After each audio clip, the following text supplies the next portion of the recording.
హల్లెలూయా. సంతోషంగా ఉన్నవారు గట్టిగా హల్లెలూయా చెప్తారా? సూపర్. మీ మొహాల్లోనే తెలుస్తుంది మీరు ఎంత సంతోషంగా ఉన్నారు. మరి నేనైతే ప్రసంగించడానికి రాలేదు, కానీ కొన్ని విషయాలను పంచుకోవాలని ఉన్నాను. ఈరోజు పొద్దున్నే అనుకుంటూ ఉన్నాను, అప్పుడే 72nd బర్త్డే ఏంటా అనుకుంటున్నాను. నిజంగా మన డాక్టర్ ఎన్ జైపాల్ గారు 72 ఇయర్స్లా ఉంటారండి? నో, నేను అదే అనుకున్నా, 18th బర్త్డేలానే ఉన్నారు కదా. ఏంటి రహస్యం, ఏంటబ్బా రహస్యం అనగానే నాకు ఒక వచనం గుర్తొచ్చింది.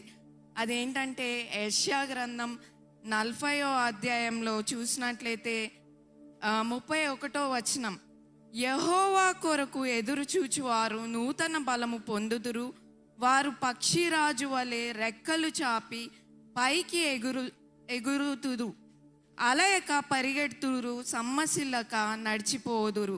మరి ఇక్కడ చూసినట్లయితే ఎప్పుడు ఆయన శరీరము, ఆయన ఆలోచన, ఆయన తపన ఏంటి? యేసయ్య. నిజంగా యవనస్తులుగా ఉన్న మనము అదే నేర్చుకోవాలి. ఎందుకంటే సొమ్మసిల్లక ఆయన సేవలో పరిగెడుతున్నారు కదండి. మనం కూడా యవనస్తులుగా దేవుని కొరకు మన జీవితాన్ని ఎలా ఖర్చు పెడుతున్నాం అనేది ఎంతో ముఖ్యం. మరి ఇంత గొప్ప దైవజనులు అవడానికి నిజంగా ఎంత శ్రమ, ఎంత కష్టం పడుంటారో కదండి.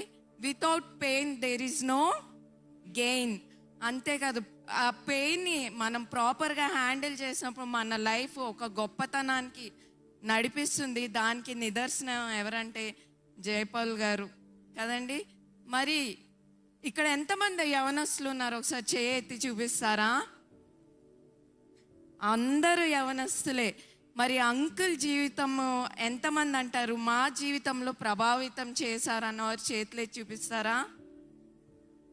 సో అంకుల్ 72 ఇయర్స్కి ఎన్ని ఆత్మలు, ఎంత పరిచర్య, టీవీ, ఆఫ్లైన్, ఆన్లైన్, వ్యక్తిగత పరిచర్య ఎంతో చేశారు. మరి మనం యవనస్తులం కదండి.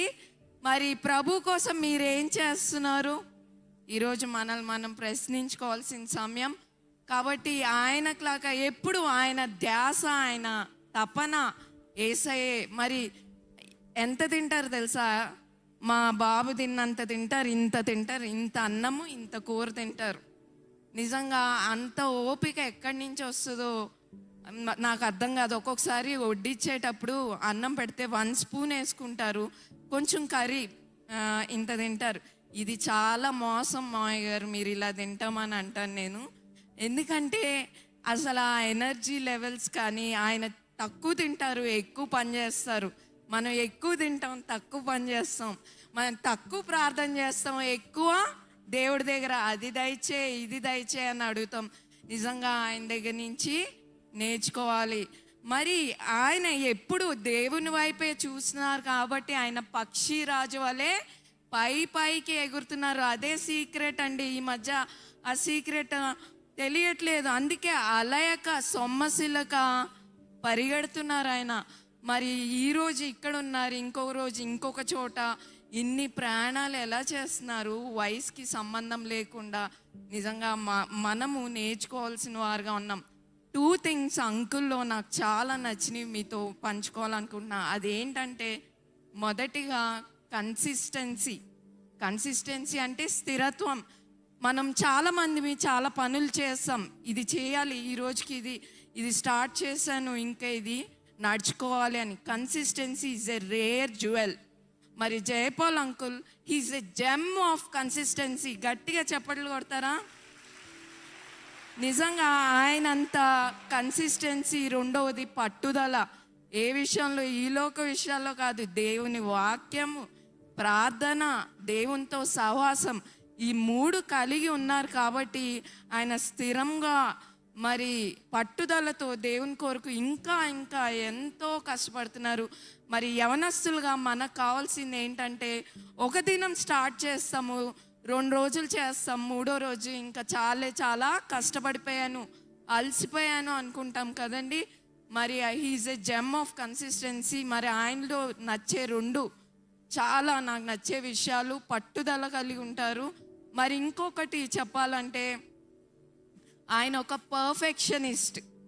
మరి ఏది తొందరగా కాంప్రమైజ్ అవ్వరు. ఆయన ప్రోగ్రామ్స్ ఆయనే ఎడిట్ చేసుకుంటారు. ఏదైనా పని చేయాలంటే ఆయన సొంత చేతులతో చేసుకుంటారు.